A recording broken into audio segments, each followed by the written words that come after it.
Ladies and gentlemen, each day you have the opportunity right now, this precise moment, to choose to rise, not just from your bed, but from expectation, from comfort, from complacency. You stand on the brink, at the threshold of something immense. And what holds you back? Fear, doubt, the voice in your head that says, maybe tomorrow. Well, let tomorrow's you thank today's you for rising now. When you begin your day, don't whisper to yourself, I'll just try. Say this, I will. The subtle change from possibility to certainty shifts your entire orientation to life. You begin to stand tall, shoulder to shoulder with the person you're meant to become. Listen, no one's life comes packaged with guarantees. You're not handed a ready-made story. You write it. And when the pen shakes in your hand, when the ink smudges with uncertainty, that's precisely when your resolve sharpens. The weight of responsibility, that's not a burden, it's your tool. It turns potential energy into kinetic motion. Without responsibility, you drift. With it, you move with direction, with purpose. Every morning, you wake up with a choice, to stumble or to stride. Each step forward is an act of defiance against entropy, against the inertia that tries to hold you back. And maybe today will be hard. Maybe the world will throw you off balance. But hear this, adversity is the forge of character. It doesn't break you, it sculpts you. Discipline is not the thing you do, it's the person you become, and becoming that person doesn't require grandeur. It begins in the small, the discipline to wake up at a set time, to make your bed, to face the mirror and say, I will do this. I will go further. You'll never get where you want to go by wondering, by hoping, by drifting. You'll get there by aiming, setting your target in view. Then calibrating, adjusting, re-aiming again and again and again, and each day your aim becomes more precise. Each day you inch closer. Now understand this, when pressure comes as it will, you don't rise to the occasion. You reveal who you are because of the pressure you've prepared under, and preparation is where you steel yourself, not in grand gestures, but in the repetition of small habits, practicing when no one's watching, honoring your word to yourself. Imagine your life as a house under construction, foundations first, then walls, then roof. You don't start with the chandeliers, you don't build the attic before the basement. And yet so often people try to build their hopes first and their discipline later. It collapses. Don't do it backwards. Every morning, think of this. What are the foundations I'm laying today? What walls of strength? What roof of security? Maybe your foundation is emotional, calling a friend you care about, deepening a connection. Or it's intellectual, reading a few pages of something challenging. Or it's physical, moving your body, breathing in purpose through the simplest stretch. Each day you plant seeds. In time, those seeds, watered by consistency, grow, until one morning you wake up and realize you've built something solid, something that stands, something that says, I'm here. I made this, but let's talk about fear. Fear is real. It whispers, you're not enough. But it's a liar. Every time you walk into the unknown, every time you bear your weaknesses, you bleed confidence. You earn it. This is how you grow. This is how you transcend. You don't have to leap. Just step. Just do something that matters. Don't wake up one day and ask, where did the years go?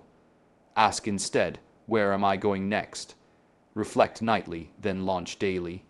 I want you to carry one phrase in your mind as you face the day. I'm not here to take part. I'm here to take over. Not in arrogance, but in authority over your own life, over your own habits, your own choices, your own will. Life will test you. It will challenge your vision. It will ask you titanic questions. Who are you really? You will answer with your actions, your posture, your words, your commitments. That's where your identity resides, in the doing. So make today matter. Tighten the screws of your routine. Strengthen the beams of your mind.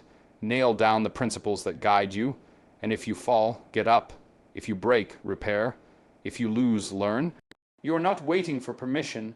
You're not waiting for the moment. You are the moment, because every sunrise hands you the power to begin anew, to reclaim your sovereignty. Let nothing deter you. Criticism, doubt, ridicule. They're signposts of fear in others. You don't have to avoid them. You just don't have to follow them. Maintain your course. Navigate by that internal compass that says, this is who I am. This is where I'm headed. Discipline your mind. Discipline your emotions. Discipline your actions.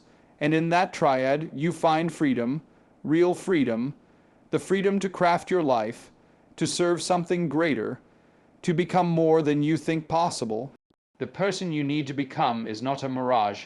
It's real, it's alive, it's waking up with purpose, showing up with integrity, doing the work with humility. So say it now, say it calmly but with intent. This is my day. Then go and make it so. Piece by piece, step by step, breath by breath. And when doubt arrives again, as it will, remember, you've trained, you've prepared, you've acted. This isn't your trial, it's your triumph. Move, build.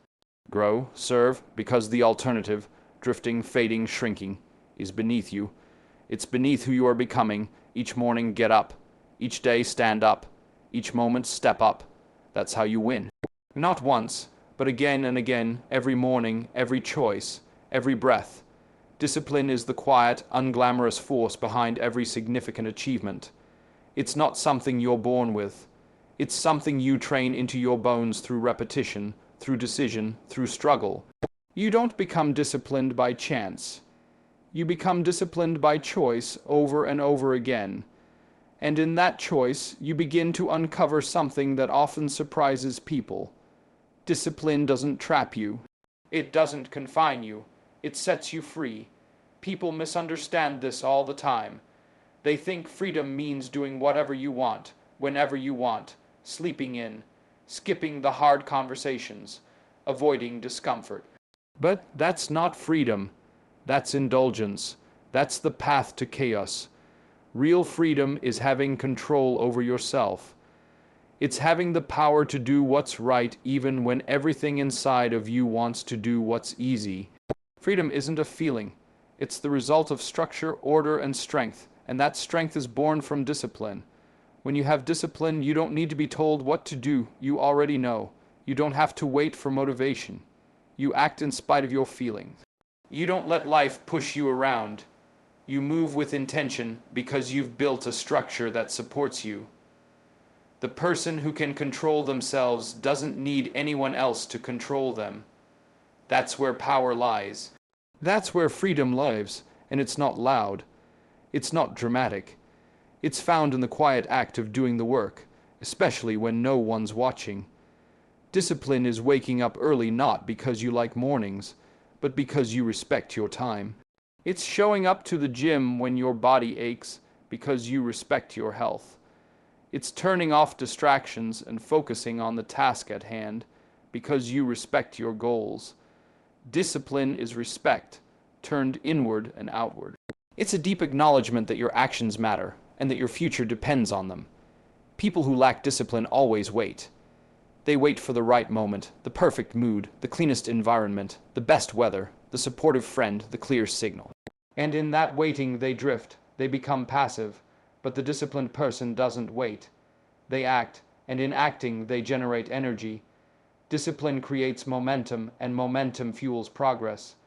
Progress isn't a mystery, it's a consequence of focused, sustained effort. It's the byproduct of showing up day after day when it's boring, when it's hard, when it's lonely, and doing it anyway. Every time you do what you said you would do, even when it's uncomfortable, you send yourself a message: I can be trusted. I'm reliable. I don't fold under pressure. That message, repeated enough times, becomes identity, and that identity becomes your backbone. It becomes your compass. You don't question who you are anymore. You already know. Discipline gives you that. It forges a solid self out of the fragments of scattered desires. We live in a culture that glorifies the shortcut. Everyone wants the hack, the trick, the magic formula that will eliminate the need for effort. But shortcuts are seductive lies. They rob you of the very thing that makes achievement meaningful: the struggle, the fight, the earned result. Discipline doesn't cheat the process, it honors it. It teaches you to appreciate effort, to value integrity, and to build your life brick by brick. Think about any person you admire, truly admire, not the ones who flash, then fade, the ones who endure, the ones who lead, the ones who build. At the root of their success is discipline. Behind every record broken, every novel written, every body transformed, every business built, every life rebuilt, there's discipline. The external result is just the tip of the iceberg. Beneath the surface are countless early mornings, hard decisions, sacrifices, and hours of work that no one saw. That's what makes it real, that's what makes it lasting, and it's not about being perfect. Discipline doesn't mean never failing, it means not staying down, it means getting back on track the moment you've drifted off course. It's the ability to recalibrate, to reset, to return to your principles even after you've strayed. That's where its power lies. It creates a framework that can hold you when your emotions can't. It gives you something stronger than willpower, a system, a standard, a way of life. Without discipline, your potential remains potential. It never manifests into action. It never becomes tangible. You might be talented. You might be intelligent. You might have dreams that could change your life. But if you don't show up and do the work consistently, it stays locked inside you. Discipline is the key that unlocks it. Talent is common. Dreams are common. Discipline is rare. And that's why it matters. When you're disciplined, you're dangerous, not to others, but to the forces that keep people small. You're dangerous to procrastination, to laziness, to excuses. You become the kind of person who gets things done, who doesn't wait for inspiration but creates it, who doesn't need to be rescued because they've become their own solution. People notice that, they feel it. There's a gravity to someone who's disciplined. A kind of quiet confidence that doesn't need to boast because it's proven. It's real, and it doesn't just help you succeed, it helps you lead. It helps you build trust, build teams, build legacies, because when you're disciplined, people know they can count on you. You're not just good when it's easy, you're consistent when it's hard. And that's what separates people, not luck, not connections, not brilliance, consistency, the willingness to do the hard thing even when you don't feel like it. The ability to delay gratification and choose the future over the moment. The strength to sacrifice short-term pleasure for long-term fulfillment. That's discipline, and that's freedom. Because when you've trained yourself to do what's necessary, when you've built habits that serve your goals, when you've developed the resilience to keep going when others quit, then you're no longer a slave to your impulses. You're no longer at the mercy of your moods. You're in control. You're clear, you're focused. You know who you are and what you're about. And that, more than anything else, is what gives you power, not over others. Over yourself, the power to become who you were meant to be, the power to carry responsibility, to create meaning, to choose the narrow path that leads to a wide life, not because someone forced you, because you chose it, because you earned it, because you're free. Responsibility is not just something you take on. It's something that forms you. It's the invisible thread that binds together who you are, who you were, and who you are becoming. You don't fully understand your identity until you bear the weight of something greater than yourself. In a world where blame is easier than action, where victimhood is often worn as a badge of pride, responsibility remains the quiet, dignified alternative. And when you choose it willingly, consistently, and with courage, it begins to reshape the very core of your being. At first, responsibility feels like a burden. It's heavy. It slows you down. It demands things from you that you aren't always prepared to give: time, attention, energy, sacrifice. But in the very act of carrying it, something profound happens. You begin to grow. You begin to change. Your shoulders broaden metaphorically, and sometimes literally, because you're not just existing anymore. You're contributing, you're accountable, you're necessary. Identity isn't discovered through introspection alone. It's revealed in what you commit to, in the problems you're willing to face, in the people you choose to show up for. You can tell yourself who you are, and you can even believe it for a while, but the truth emerges in action. You only really know yourself when you're tested, when you're responsible for something that could fall apart if you don't rise to the occasion. That's when your character steps forward and your illusions step back. Think about how this applies to every meaningful role in life: parent, partner, leader, student, creator. None of these roles are defined by titles or appearances. They're defined by the responsibilities attached to them. A real parent isn't someone who just has a child. It's someone who takes care of that child when they're sick, when they're scared, when they don't understand the world. A true leader isn't just someone who has authority. It's someone who stands up and makes the hard decisions when others want to run. These roles aren't things you wear. They're things you become through action. And the more responsibility you accept within them, the more solid your identity becomes. There's a kind of clarity that comes from responsibility. It cuts through the noise. It removes the need for constant self-examination because it gives you direction. You stop asking endlessly, "Who am I?" And you start showing yourself through your commitments. You become a reflection of what you've chosen to care about, to protect, to serve, and it's not always glamorous. In fact, it's usually messy, it's often hard, but it's real. And that reality gives you grounding, gives you structure, gives you meaning. Responsibility also brings order to the chaos. Life is unpredictable. Things break down, people disappoint, plans fail, and in the middle of all that, you have two options: blame or build. Blame is easy. It feels good for a second, but it leaves you powerless. Responsibility, on the other hand, makes you strong, even when you're tired. It tells you, this mess might not be your fault, but cleaning it up can still be your job. And in cleaning it up, you become someone capable, someone reliable, someone worthy of trust. That's the kind of person who builds something lasting. You don't need to wait for the world to give you permission to step into that kind of identity. You just take it. You just decide, I'm going to carry this. I'm going to be the one who makes things better, even if no one thanks me, even if no one notices. And over time, something strange happens. You stop needing recognition. You stop craving applause, because responsibility gives you a kind of quiet pride that runs deeper than any external reward. In many ways, identity without responsibility is hollow. It's a costume. It might look convincing from a distance, but it collapses under pressure. You can tell when someone hasn't truly owned who they are, because when life tests them, they retreat, they crumble, they deflect. But those who have taken on real responsibility don't run. They don't hide. They step forward. They face the consequence of their own actions, and sometimes the actions of others, because that's what strength is. Not dominance, not control, ownership, and it doesn't always mean taking on more. Sometimes responsibility is about going deeper, not wider. It's about doing the things you've already committed to with more care, more precision, more consistency. It's about showing up fully for what's already in front of you. That's how identity forms too, not through chasing everything, but through mastering what you've chosen.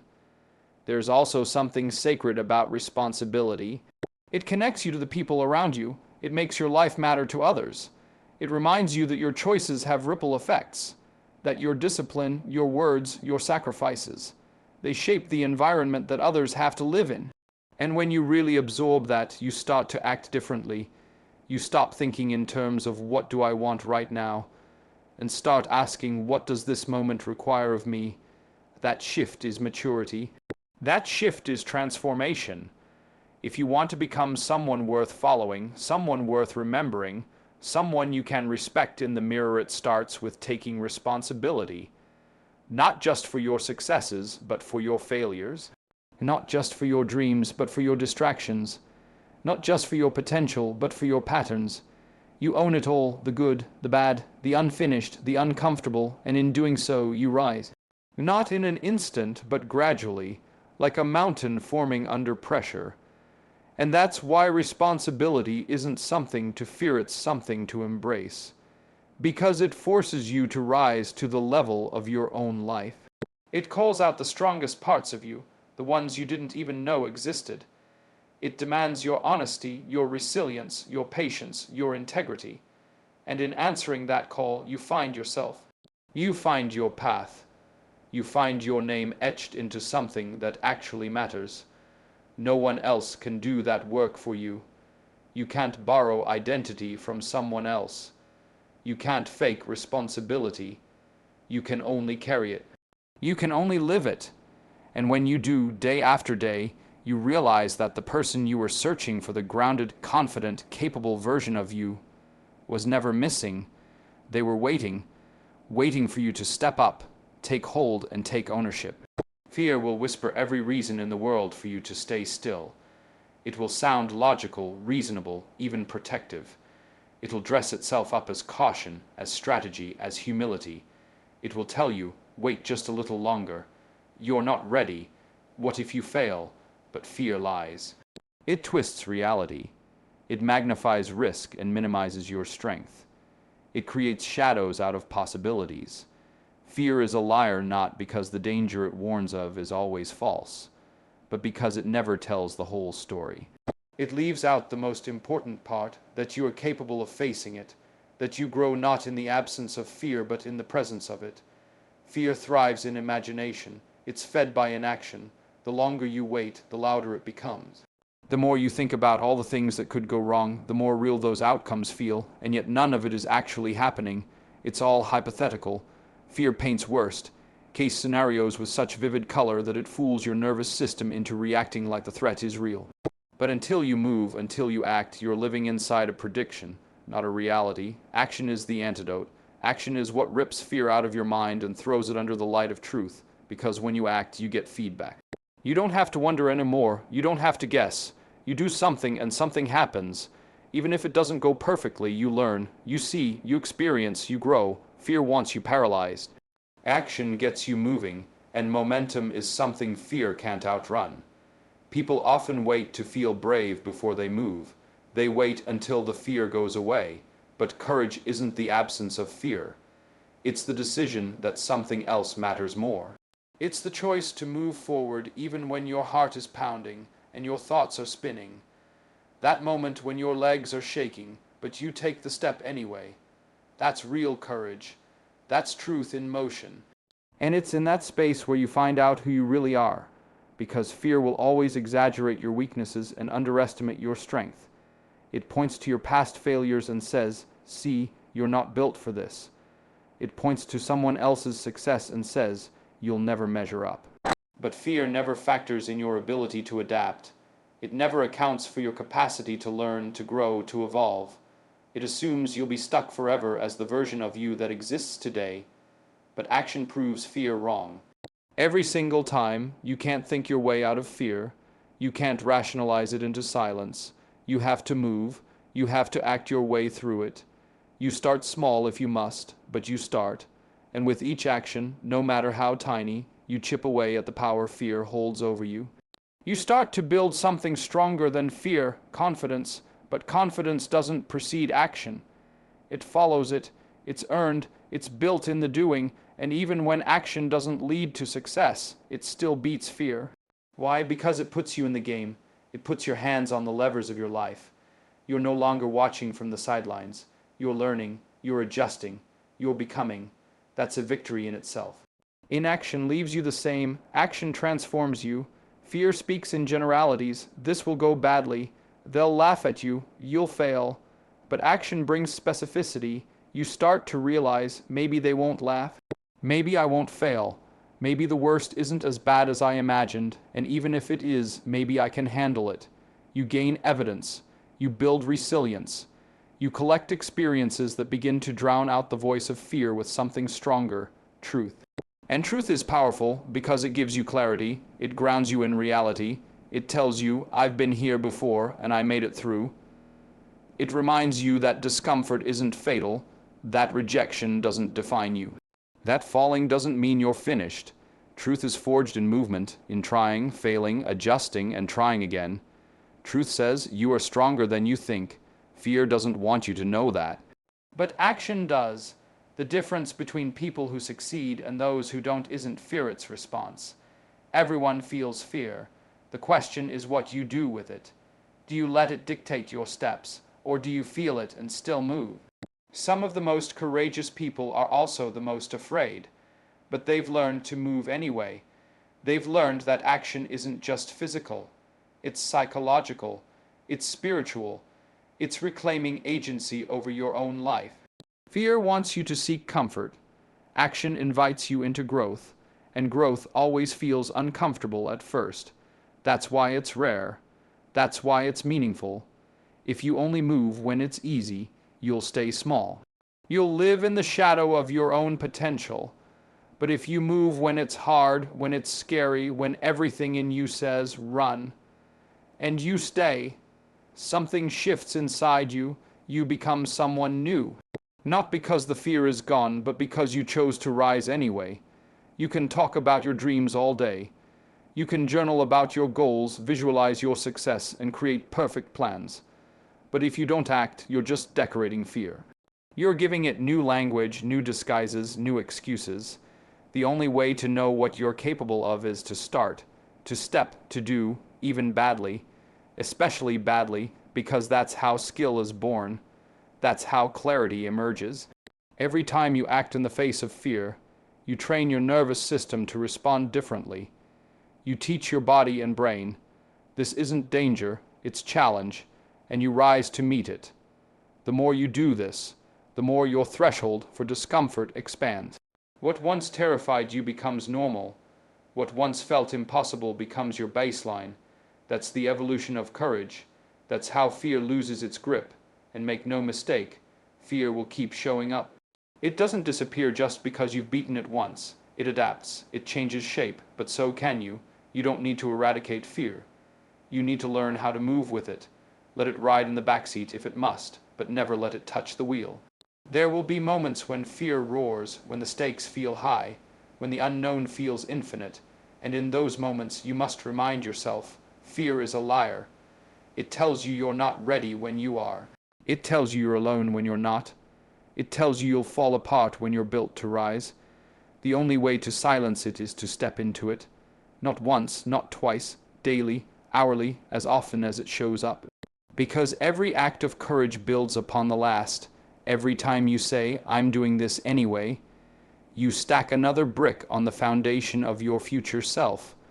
And before long, you don't just overcome fear. You build a life it can't touch. One built on action, one built on truth. You are not a byproduct of chance. You are not an accidental arrangement of circumstances or the echo of someone else's plan. You are the architect of your life. Every choice you make, every word you speak, every boundary you set or fail to set, it all shapes the structure you live within. Your life is not a house built by someone else. It is built by your hands, your thoughts, your intentions. And whether you realize it or not, the blueprint is forming right now. People want to believe life just happens to them. It's easier that way.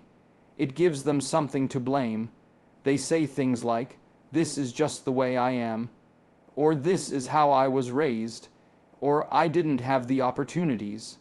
And while circumstances matter, of course they matter, they are not the whole story. They are not the final chapter unless you let them be. You can begin with broken tools, with a flawed foundation, with little guidance, and still build something extraordinary. Because what matters more than what you've been given is what you choose to do with it. Being the architect of your life means stepping out of passivity. It means refusing to let your habits be dictated by what's easy or familiar. It means taking inventory of what's working, what's not, and having the courage to start tearing down what no longer serves you. That's not comfortable, it's not fun, it feels like loss, it feels like uncertainty. But it's the kind of discomfort that signals growth. The truth is, you are always building. Whether you're intentional or not, your life is taking shape. Every day you wake up and choose to stay stuck, you're reinforcing the walls of a life you don't want. Every time you ignore your inner voice, your integrity cracks a little more. But the same is true in reverse. Every time you show up with honesty, every time you choose discipline over distraction, every time you move toward your values, you're laying down stronger bricks. You're creating something that can actually hold the weight of your dreams. The architecture of your life includes your mindset. That's the foundation. If you build on fear, on resentment, on self-doubt, the structure may look impressive at a glance, but it won't last. It will collapse the first time adversity hits. But if you build on belief, on responsibility, on effort, then you've got something solid. something that can withstand storms. You don't need everything figured out. You just need to start pouring the right materials into the base. What you tolerate becomes part of your design. The way you let people speak to you, the way you speak to yourself, the things you excuse, the corners you cut, all of it matters. Architecture is precise. It requires structure. If a building is off by a few degrees, over time the entire form becomes unstable. Life is the same. A little compromise here, a little neglect there, and suddenly you wake up in a place you don't recognize, wondering how you got there. But if you align your actions with your values daily, even in small ways, the design becomes something you can be proud of. Your habits are your tools. They are your hammer and nails. You don't need motivation to build. You need consistency. The architect doesn't wait for inspiration to lay brick. They follow the blueprint, one section at a time, even when it's tedious. Especially when it's tedious. That's what separates builders from dreamers. Dreamers sketch ideas on napkins. Builders put on the hard hat and show up when the weather is bad.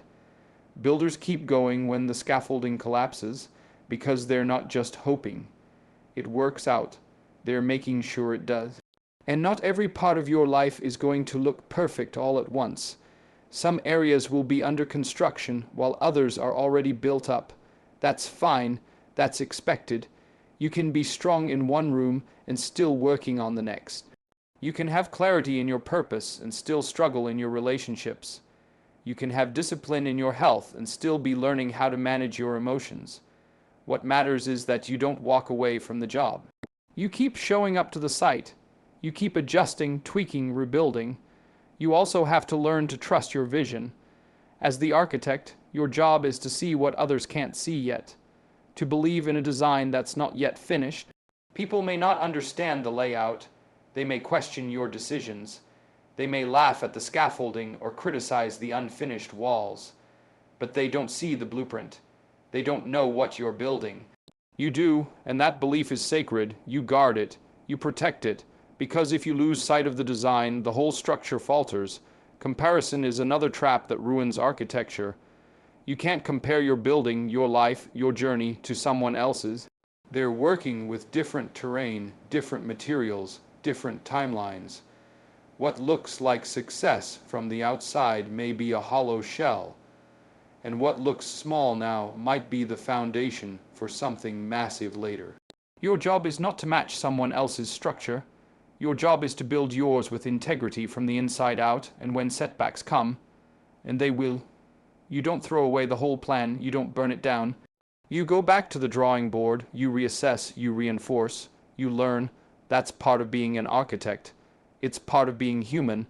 Mistakes are not proof you're failing. They're signs you're learning how to build better. The only failure is walking away from the blueprint completely and pretending life just happens. What you envision can become reality, but only through deliberate action. Not through talking, not through hoping, not through waiting, but through building. And that takes time, that takes discipline, that takes patience. You're not going to see the final form after a week of effort. But that doesn't mean you're not making progress. Every effort counts. Every action is a vote for the kind of life you want to live in. The best part is that you can redesign. You can rework the plan. You can knock down the parts that were built on insecurity or pressure or expectation and rebuild with purpose, with clarity, with conviction. No structure is too far gone to be renovated, but you have to stop pretending someone else will fix it for you. The contractor isn't coming. No one's bringing you the final blueprint. You already have the tools. You already know what needs to be done. You just have to pick up the hammer and get to work.